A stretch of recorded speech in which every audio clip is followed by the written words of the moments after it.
sort of is driving the success of app stores? I mean, what, Apple particularly have had unprecedented success with GetJar, who we're speaking to in a moment, have also seen a vast number of downloads. Yeah.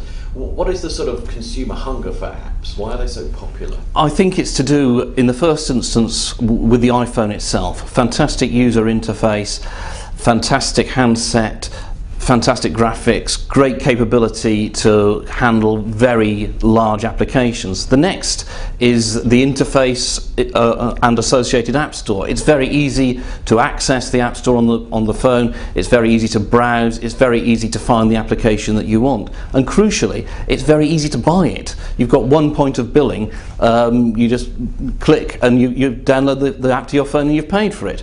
Now, previously, content developers had to port content across multiple handset types. They've had to handle multiple billing systems, and suddenly they've been presented with a very simple means of getting their content to the consumer, very easy billing, and equally importantly, a large share of revenues, and also a very short payment cycle, which they didn't have before. So the developers were understandably delighted with the situation.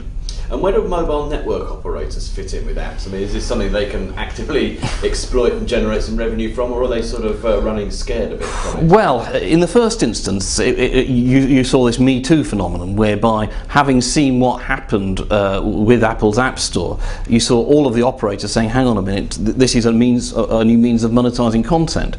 And so they made their own plans to develop app stores. But what we've also seen at the same time is that there's been an unprecedented surge in the usage of data, and that to a certain extent has frightened some of the operators off, and they're thinking, well, how can we manage this flow of data that's resulted from a very small number of users with smartphones suddenly clogging up the networks? And despite the fact that these 3G networks were built to handle data, you've suddenly got the situation of they're not actually capable of handling this amount of data. I'm joined by Ilja Laurs, founder and CEO of independent app store GetJar. Now, Ilja, you've done a big research sort of report into the apps market. Can you give us some of the sort of headline findings? What have you discovered about this new market? Well, one of the reasons we did that research was to try to place a dollar tag on the value of the whole economy. And we found that in 3 years, mobile application economy will reach $17.5 billion in a year business. And 50 billion downloads of applications will be done in that year. So just to give you a perspective, the whole value of a physical music distribution, I'm talking about CDs and DVDs, in that year will be from $9 to $13 billion. So mobile apps will eclipse that. And in the year 2014, the value of mobile application economy will reach $25 billion. And that will be directly comparable to the value of the whole of music industry in that year. So it's going to be pretty big. Okay, and what sort of monetizing and revenue opportunities are there with apps? I mean, a lot of them these days, particularly on the App Store, are free. Some are paid for. I mean, what are the sort of, how can you monetize them, and what's the difference between doing free ones? Do they generate any income? Although we see a huge diversity of business models and applications, and there is 100 ways of making money on mobile apps, I will classify the 4 canonical business models that are used today and that are believed to be a primary business models in 3 years. So of course the biggest revenue opportunity and the biggest model is paid applications. That means that you simply sell application to the consumer. And in 2009, average selling price of paid applications was roughly $2. And interestingly, it is believed that the price will be falling down, reaching $1.50 in 3 years, simply because there are so many developers in the system, and developers tend to compete with each other specifically on pricing, because pricing is by far the only differentiating factor for your application in mobile application stores. So therefore it causes a decrease in pricing. The second business model is advertising, and applications can be supported by advertising. Already today, ad-supported applications make 12% of all mobile application revenue. And again, it is believed that advertising will grow quite a lot and will reach 28% in the year 2012. So it is going to be a pretty big revenue stream for mobile applications.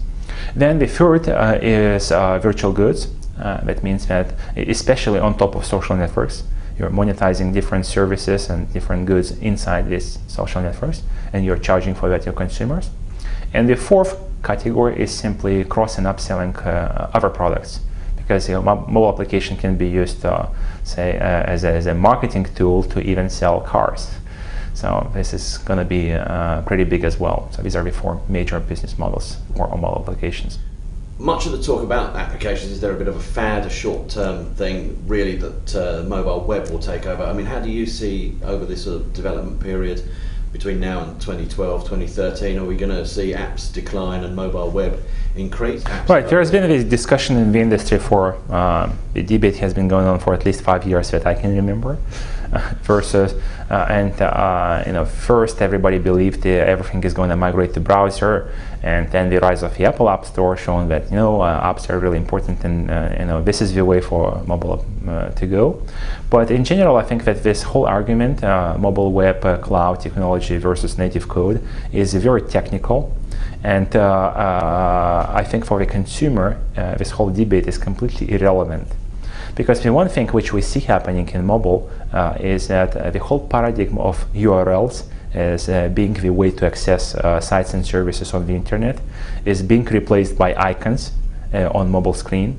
And whatever the application, be it cloud-based mobile web 2.0 service being delivered to your phone through a mobile browser, or full-scale native code 3D racing application working as a native code from your mobile phone, as a consumer, you discover, you download, and you use them as icons on your screen. So from that perspective, from consumer perspective, what happens further after I press that icon?